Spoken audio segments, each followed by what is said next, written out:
Assalamualaikum warahmatullahi wabarakatuh. Selamat pagi, siang, sore, maupun malam kepada Pak Firdaus selaku dosen pengampu mata kuliah algoritma dan pemrograman. Eh, Kami akan mempresentasikan hasil dari proyek sorting kami. Sebelumnya perkenalkan, nama saya Muhammad Nurfi Fatiyasimi dan teman Eh, saya. Perkenalkan, nama saya Azra Zaki Pratama. Nah, kita akan membahas mengenai sorting algoritma.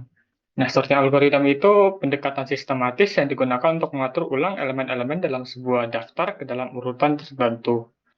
Nah, ini tujuannya untuk menyusun elemen-elemen sesuai dengan kriteria tertentu seperti urutan numerik dari 1, 2, 3, 4, 5 atau leksikografis guna memfasilitasi pencarian, akses, dan pemrosesan data yang lebih efisien. Nah, algoritma ini pengurutannya bervariasi dalam kompleksitas dan efisiensinya, di mana setiap algoritma itu cocok untuk jenis dan ukuran dataset yang berbeda. Nah, algoritma meliputi bubble sort, insertion sort, selection sort, merge sort, quick sort, dan heap sort. Saat ini kita akan membahas mengenai selection sort dan insertion sort.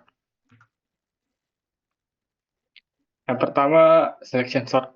Nah, selection sort itu adalah algoritma pengurutan sederhana yang bekerja dengan cara memilih elemen terkecil atau terbesar tergantung pada urutan yang diberikan.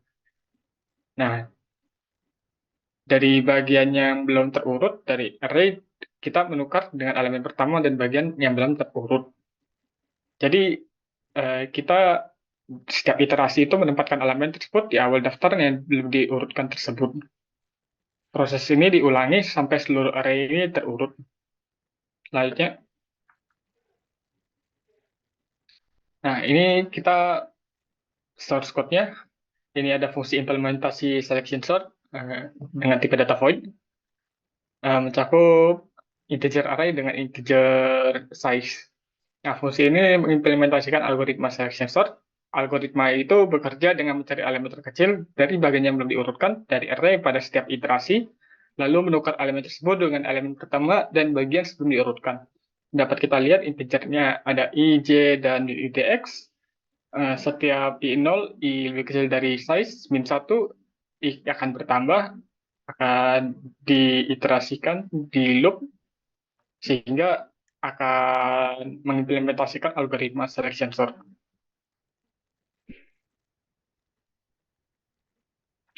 Selanjutnya, lalu kita akan lalu kita ada pengukuran waktu selection sort. Ini menggunakan tipe data double, double measure selection sort, menggunakan integer array dan integer size. Nah, fungsi ini untuk mengukur waktu yang dibutuhkan oleh fungsi selection sort untuk mengurutkan array. Waktu yang diukur dengan fungsi clock get time dengan clock monotonik yang memberikan waktu dalam detik dan nanodetik. Dapat dilihat dalam stroke, time spec, start, end. Di sini kita menggunakan clock get time untuk mendapatkan waktu yang digunakan. Lalu ada pengujian dan output. Nah, fungsi ini dinamakan test selection sort, di mana ada integer array dan integer size, ada juga integer i dan double time taken. Fungsi ini digunakan untuk mencetak hasil pengurutan array menggunakan selection sort ya, dan menggunakan waktu eksekusi yang dibutuhkan. Nah, fungsi ini mencetak array yang sudah terurut dan waktu yang sudah dibutuhkan dalam 1 detik. Jadi nanti keluar dalam program printf array using selection sort, kita masukkan nilainya, itu nanti akan terbentuk array sesuai dengan nilai yang diberikan, lalu kita masukkan waktu yang dibutuhkan. Maaf, kita dapat waktu yang dibutuhkan. Nah, jadi ada fungsi utama, ini integer main, terdiri integer size, i. Jadi ini integer main ini meminta pengguna untuk memasukkan ukuran data dan elemennya. Ini mengalokasikan memori untuk array menggunakan malloc. Ini juga meminta pengguna memasukkan elemen array. Nah, dan nantinya akan memanggil fungsi untuk merutkan array dan menggunakan selection sort untuk cetak hasilnya. Dapat dilihat dalam program nanti ada printf, masukkan ukuran array, kita masukkan ukurannya. Nanti akan menggunakan malloc, akan bentuk array sesuai dengan besar integer yang diberikan arraynya. Lalu kita bisa masukkan elemen dari array tergantung banyak ukuran size yang diberikan, nanti akan di-scan dan akan menjalankan tes selection sort.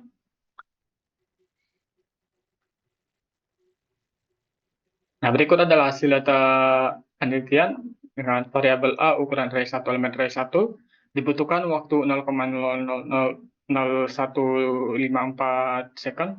Variabel B ukuran array 2 elemen array 2 dan 1 didapatkan waktu 0,000139 second. Lalu ada variabel C ukuran array 3 elemen array 3, 2, 1 didapatkan 0,000146 second. Lalu ada variabel D dengan ukuran array 4, elemen array-nya 4, 3, 2, 1 didapatkan waktu 0,000137 second. Lalu ada variabel E dengan ukuran array 5, elemen array-nya 5, 4, 3, 2, 1 didapatkan waktu 0,000014 second. Lalu ada variabel F dengan ukuran array 6, elemen array 6, 5, 4, 3, 2, 1 didapatkan waktu 0,000136. Lalu ada ukuran G dengan ukuran array 7, elemen array 7, 6, 5, 4, 3, 2, 1 dengan waktu 0,000104 second.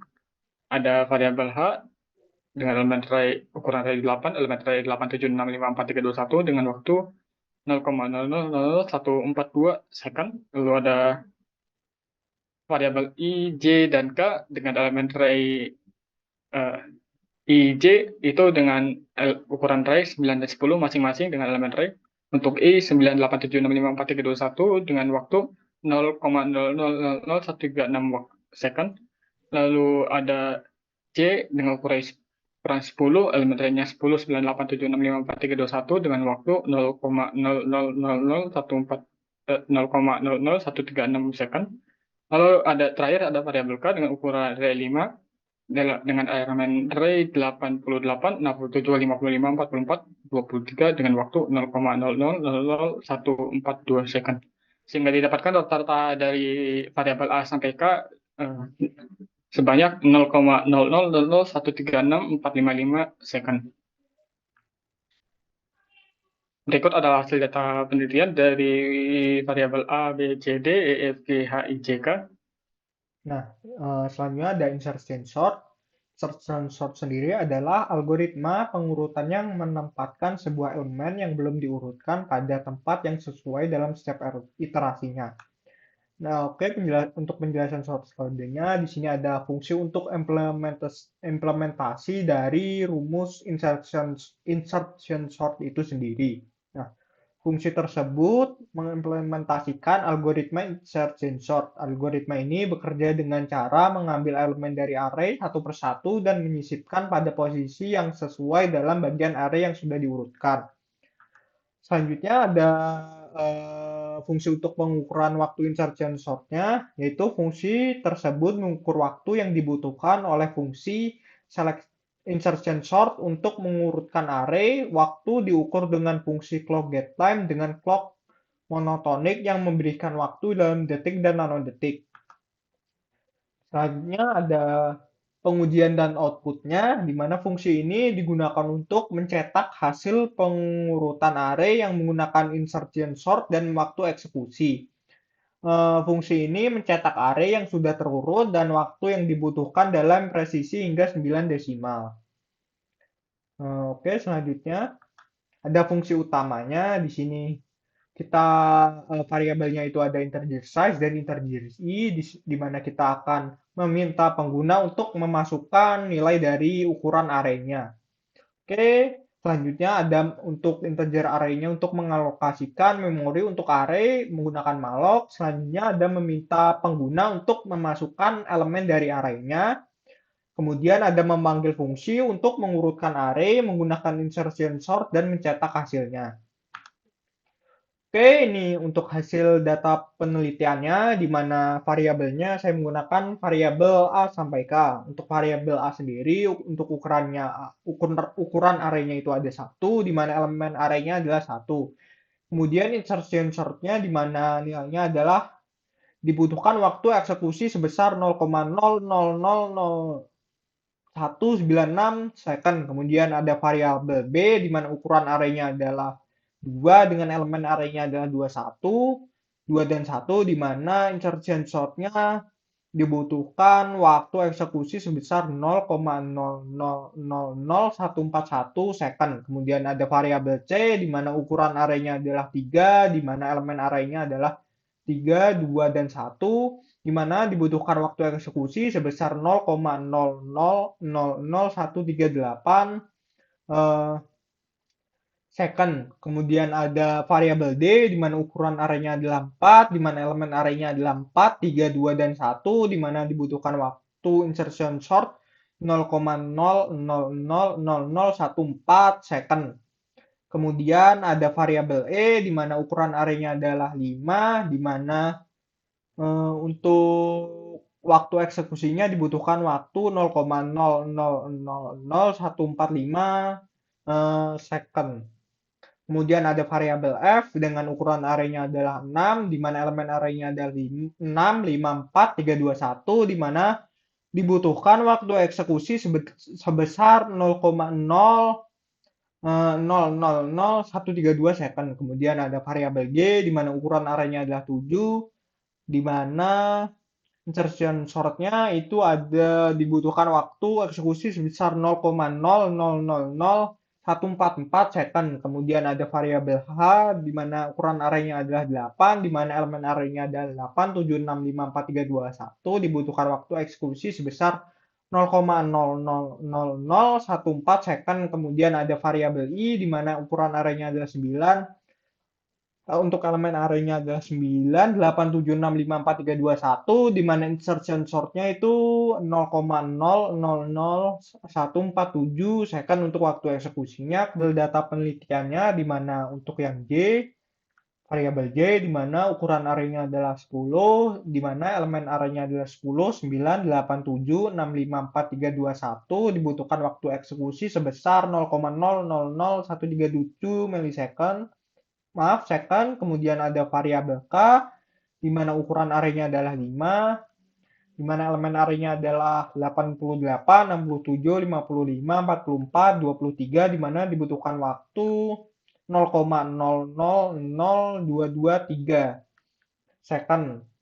Ini untuk grafiknya, untuk yang insertion sort, di mana dari grafik perbandingannya, dari segi waktu, dari selection sort dia cenderung lebih cepat dibanding insertion sort. Untuk keunggulannya, untuk metode selection sort adalah proses eksekusi waktu dari hasil data percobaan lebih cepat. Kemudian keunggulan dan kelemahan insertion sort adalah keunggulan metode insertion sort yaitu lebih sederhana. Untuk kelemahannya, proses eksekusinya lebih lambat dibanding selection sort dari hasil data percobaan. Oke, bisa kita coba run saja programnya. Apakah terlihat? Sudah terlihat? Oke, baik. Bisa kita coba run.